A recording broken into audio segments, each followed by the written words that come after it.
What is going on, everybody? Welcome to Pink Palace. Today we interviewed Sam Stenson for his film Good Boy. Check it out.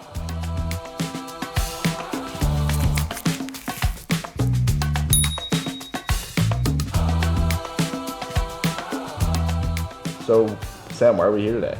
We're here because I just released, or am going to release, a short film called Good Boy that I made with the talented people all around me here. And I'm excited to share it with everybody because it's been a long time coming. Nice. Well, I was on the project. I Yes. could say it was really, really interesting being with 12 Emerson students that, are fresh out of college, and it felt like film school. It did. It really did. And I love that. I really enjoyed working on the project, and it's a part of a larger collective. Could you maybe fill everyone in on what Pink Palace is? For sure. So, stop me if I'm wrong, but Pink Palace is kind of an informal collective of like-minded creative people. We're all living in Los Angeles. It's sort of a roundtable discussion for us to pitch ideas, workshop scripts, and then produce content and make some cool stuff. Yeah, we started it last year in 2023. Yes, we started last year. It was really cool because I left college kind of just thinking I'm going to go fully into internships, and all of my kind of amateur filmmaking is going to go away. But I feel like me and a bunch of other people that we graduated with have that same feeling where, hey, we're all 20 miles away from each other.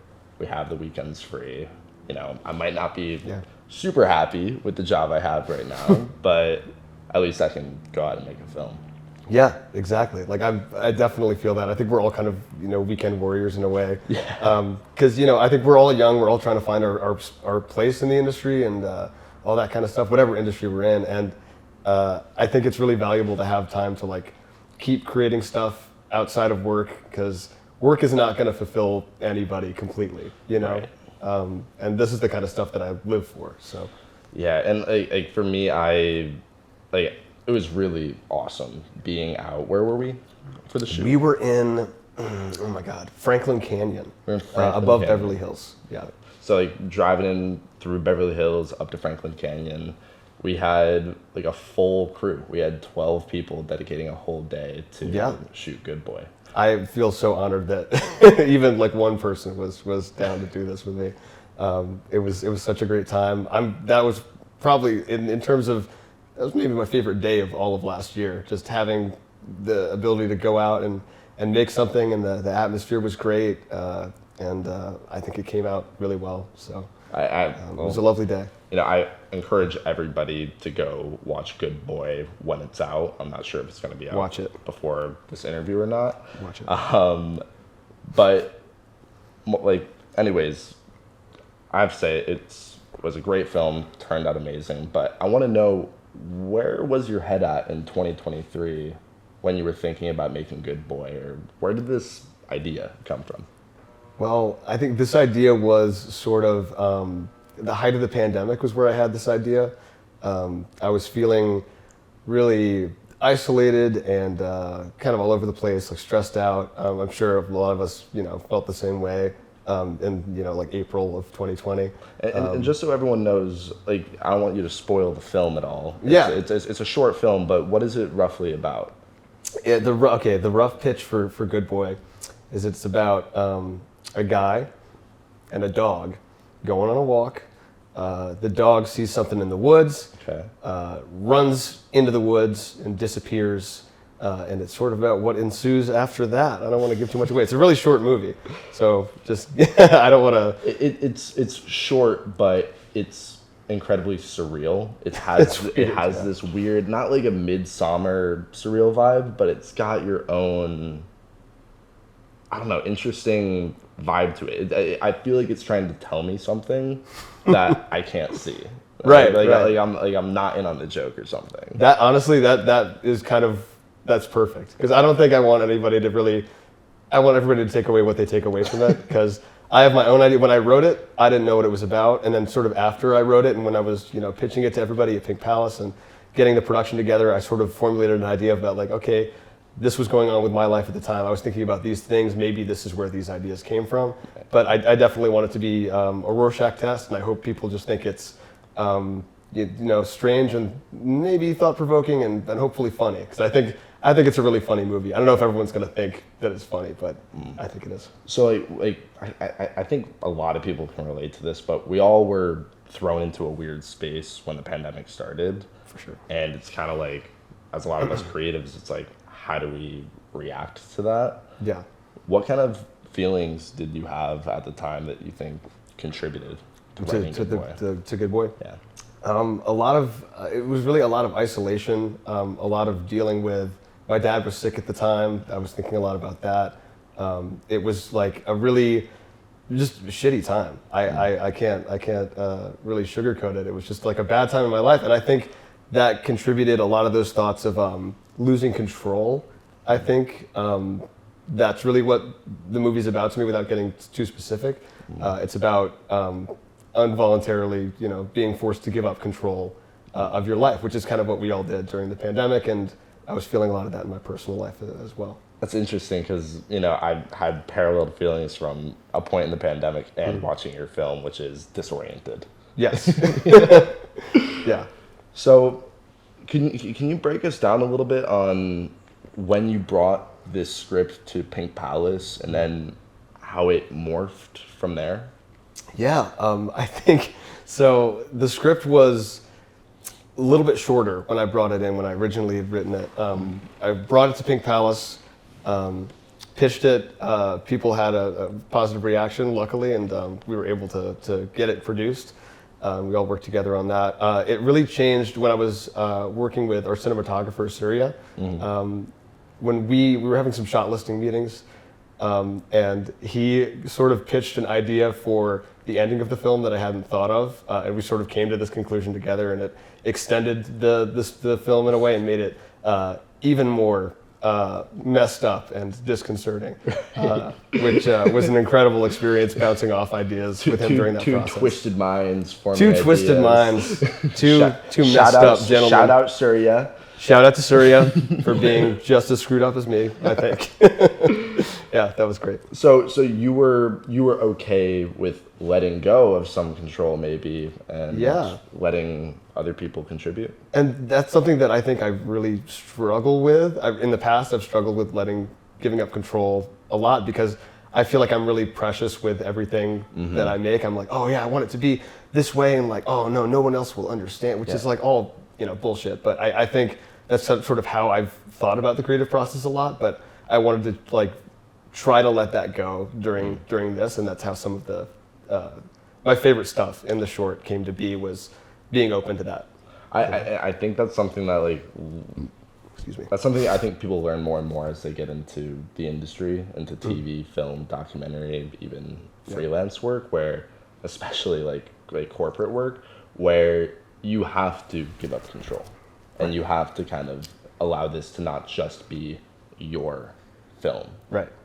A little tangent question, okay. But do you think that us having all of our own social media platforms, we post our own posts, do you think that mentality of posting our own content contributes to wanting that control?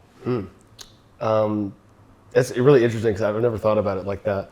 I'm not sure. I feel like, in my personal experience, I feel like I've always had that mentality about my art of I want this to be like this, I want this control because, I guess I've got an ego and I'm like, oh, look at this. This thing that I made is so cool. But because I wasn't really on social media for a long time, I sort of hopped on mid-high school, and I'd already been writing and making shorts at that point, and I still felt that sense of I want control over this. But that's an interesting point. I'm trying to, I think yes, because we're curating our profiles and curating our posts, and I think if you put your name on something, like say if it says directed by Sam Stenson at the end of something, it's like you want that amount of control and you want to be able to peel over everything. If you're putting your name on something, you want control, because I guess that is what social media told us to do. And it's kind of like a you really gotta like walk that tightrope between letting go of control and keeping that control. And it's the same thing kind of like for your ego. How important to you is ego in making a film? It's not unimportant. I think in order to really put your vision to, I don't know, to really get your vision out there, you do need some dose of ego if you want to be able to exert authority about what you want. Right. But some of the best things, like one of my favorite things ever is being around a group of people in like a writer's room scenario, like a brainstorming scenario. I think that's how like my favorite moments in the creative process are ping-ponging ideas back and forth until, you know, some sort of big bang happens, getting everybody excited about it. We're all, you know, in on something together. Yeah, like plugging into like a neural mesh with other people. Yeah, just completely mind melding with other people. I think to that you gotta kind of have to let things flow. You know, you can't really like hold on to things too much. Yeah. So for Good Boy, we all really enjoyed working on it. We're very familiar with the later phases of the pre-production, the production, and we had a couple members work on the post-production. But with the genesis of this film, what was your motivation? Like, what made you want to make Good Boy? Like, what was your intention? If not maybe for posting for numbers on social media or to appeal to some film festival, why did you want to make Good Boy? I think the most simple answer to that is that I really liked the idea. Sorry, hold for sound. My fault. I'm gonna keep going. Okay. I'm still going. Yeah, I'm just asking one more time. Guys? That was very important, and I wanted to be able to hear that. Yeah. So what was your intention for Good Boy? I just roll my eyes. No, wait, can you ask? At the end, like for like a bit, you want to like ask a question, and I'll just like roll my eyes. And be like, are you kidding me? Are you guys fucking kidding me? Clip that. Who let this guy in here? Okay, sorry. Yeah. No. Basically, like what I was trying to get at was what was your intention for Good Boy? I think the simplest answer to that question is that I really liked the idea and I wanted to see it come to fruition. As simple and kind of dumb as that question, answer is. I really feel that way, and I also just wanted to make a movie again. I think it's one of the most fun things in the world to do. I don't know. I have a very I like when my friends make things. That's one of my favorite things, is appreciating art that my friends make. So like, you know, going to a friend's concert or going to a friend's screening or a play or stand-up, anything that someone's doing, if they're my friend, I'm going to be there front row and I'm going to just tell them that they rocked so hard, because that's what it's about. So I think being like, that inspires me to do the same thing, because of course, like, I also want, whatchamacallit, what's the word for that? Not affirmation, validation. I want to get validated for like, oh, I made something and people liked it. Like, of course that's part of it, but I also like, I think just the more people make, the happier I am. So I want to encourage everybody to do that, you know, even if they have a stupid idea about a dog, to make it. Well, that's really good to hear, you know, because it's like a lot of times you'll watch like a brilliant movie and you're like, how the fuck did this get out of the writer's room? and you're like, because people care and they like genuinely want to see the people that they care about and that they're around succeed. And I do think there's, you know, two opposing views that have, you know, been at play for a long time, of helping your fellow creators out or blocking them out because of competition. Right.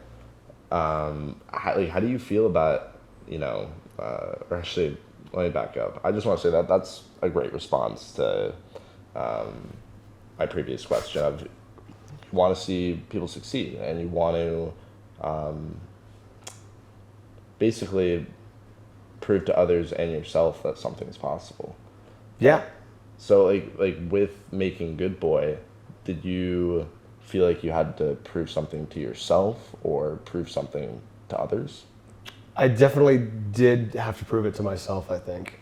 I hadn't directed anything in a long time.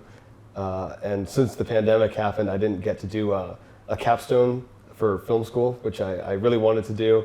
But that sort of nipped everything in the bud, and I didn't follow through on that, and I feel like I let myself down. So this was kind of my chance to prove to myself that I could make a short and make a short like with a big crew. This is the biggest crew I've ever worked with. I don't think I've ever made a short with more than myself and like 4 other people.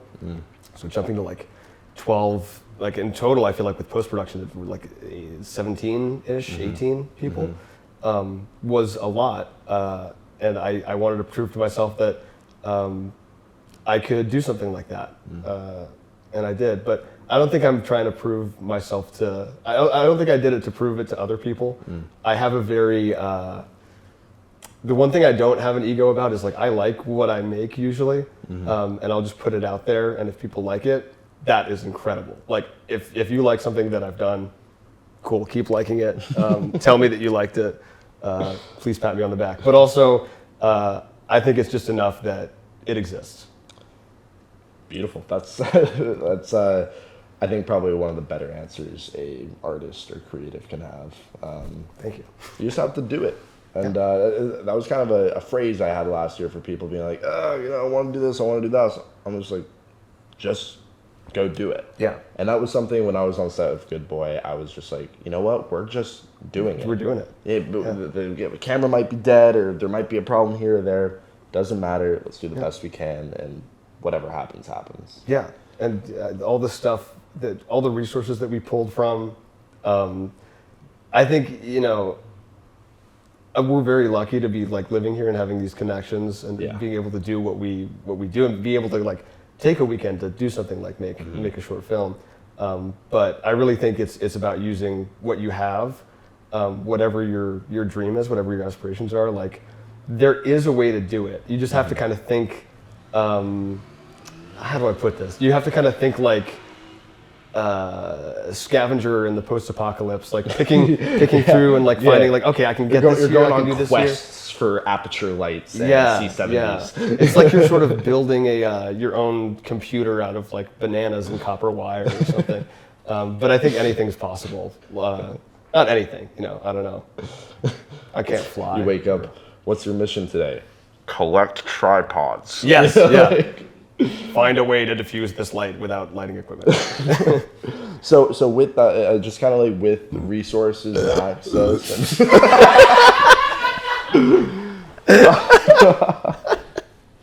I love that. Thank you guys. Dude, Hi, Mom. You like to put your artist touch on everything, don't you? Yep. Is that your SAM Stenson approval? That's my stamp. So one of the closing questions I have is, you talk about having, or you talk about when you're creating a film, just use whatever resources you have at your fingertips. What is your plan for 2024, and like how do you see the Pink Palace working into that?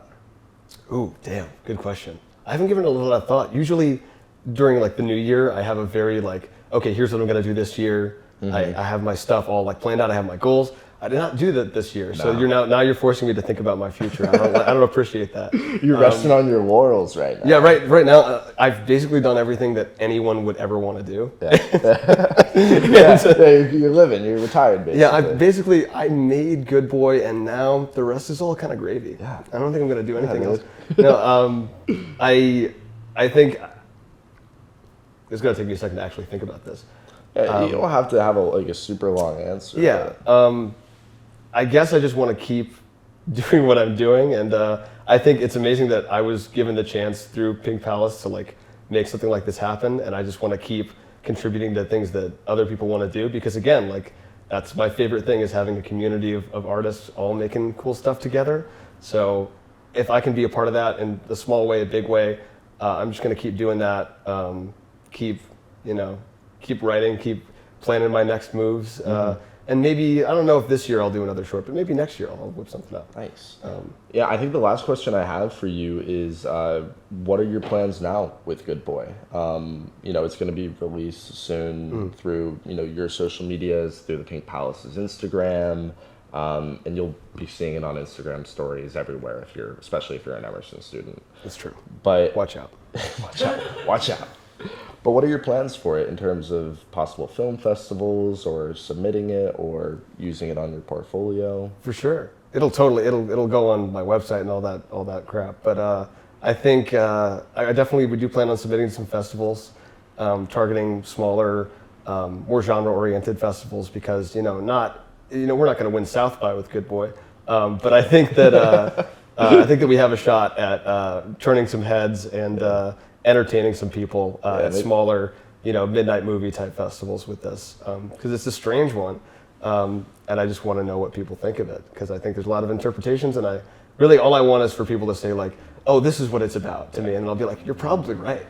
It probably is what it's about." And I think most likely we're gonna have a screening party. So like a lot of parties we've had out of the Pink Palace and stuff like that. It's gonna be just that exact feel you were talking about of a creative community getting together to just appreciate and get motivated by others' work. For sure. So, in the making of Good Boy, we've talked a lot about all the super positive sides about making this film. But if you're a creator, if you're a filmmaker, you know that every production is going to have issues. What were some hurdles you had to get over with Good Boy? I think, in all honesty, I think it was a relatively smooth process with Good Boy, but I think a lot of the hurdles had to do with I'd never done a casting process before, so I worked on that with Booney, our amazing associate producer in casting, and AD. He did too much. He didn't do it too much. He likes to do it all. He likes to do it all. Yeah. But figuring out greedy, that process. Greedy, I say. Anyway, sorry. He's also. We'll think of another credit for Yeah, well, let's do another podcast talking about Ben. We'll do all credits. But figuring out like the casting process, because I've only ever casted my friends and stuff that I've made. Right. So figuring that out was kind of weird because it felt like I had too much control over. It felt like I had too much responsibility. Where it's like, oh my god, all these people, they want to be in this thing, and I have to judge them and pick one like American Idol. Like that was strange to me. Was that It was very fun. Difficult? Was that weird? It was just strange. It was fun, honestly. It was really fun. Yeah. But it was strange. I think navigating the sort of permit process, our producing team, Max and Nosha and Shauna. I can't pronounce Shauna's last name. I'm gonna say Shauna and Max. Kniesny. Okay. Getting those kind of the permitting process and because filming in a park it sounds easy, but apparently it's not. Yeah. And our producing team, Max and Nosha, Shauna Kniesny, and I worked tirelessly trying to get approval to film there. There was also some, but in the end it all worked out really well. And I think the lessons I guess I've learned from this, I learned a lot because I've never worked on a production this large. But I thought I was the most prepared. This is the most prepared I've ever been for anything creative that I've ever done. Yeah. But there's still areas where I could have been more prepared, and I know those now. So if I give this another shot. Well, what were those areas? I did not storyboard this movie. Interesting. I tried. I started to do it, and I've always storyboarded everything I've done. This is the first thing I have not storyboarded, and that was a mistake. Was there a reason for that? Laziness. Mostly just lack of effort. Oh, you didn't even want to pretend it was a part of the creative process or something? No, because it wasn't. It was not. I literally was like, I'll do it. I didn't do it. Well, that might say you're pretty confident in your script. Yeah, I felt like I saw it clearly enough. Yeah. And I think I did. But I think that's a step that I'm going to take next time regardless, just to clear everything up. Yeah. Make it so that I'm not trying to speak the shots into being on set. Right. You know? There's not too much pontificating going on. Like I love to pontificate, man, but there's too much pontificating. We're running out of time, but I would love you to describe the actor you ended up hiring. Oh my God. This is one of the best people I've ever met. Yeah. Bob Arts, an incredible guy. an incredible actor. We had, I think it was over 20 auditions for this role in the movie. Not going to say what the role is, but for this role, it's the most important role in the movie. I shouldn't say that because I don't want to downplay what Max did. I gotta say, okay, you're not too far off. I'm going to restate. It's a role that the movie kind of hinges on that performance. And Bob has been incredibly collaborative and super generous with his time. Right. Like after the film wrapped, even like reaching out and all that kind of stuff. Incredible talent to work with. I've never worked with an actor who I didn't know before, and he made it really easy. He got where I was coming from, and we were able to have some good talks, and we connected on the set of the film. So That's awesome. thanks for everything. So in closing, where can people find you, and what can they expect out of you? This camera. Tell the people what's going on in your life. X3. Yeah. Okay. Hi, camera. My name's Sam. You can find me on social media at The Real Samson. On Vimeo under Sam Stenson probably. What else do I do? On Spotify under Sun Sneezer. What else do I do? Do I do other stuff? Shout out whoever you want. I'm not going to shout anybody out. This is my interview, you motherfuckers. Well, I was gonna if you want to shout out your mom or your Shout out, okay, yeah, I will. Shout out my mom, Jane Evans. Shout out my brother, Lucas Stenson. The only support I'll ever need. I have more than that, but they're all I really ever need. And shout out to Pink Palace Productions. Or is it Films? Pink Palace. Shout out to Pink. Shout out to PP.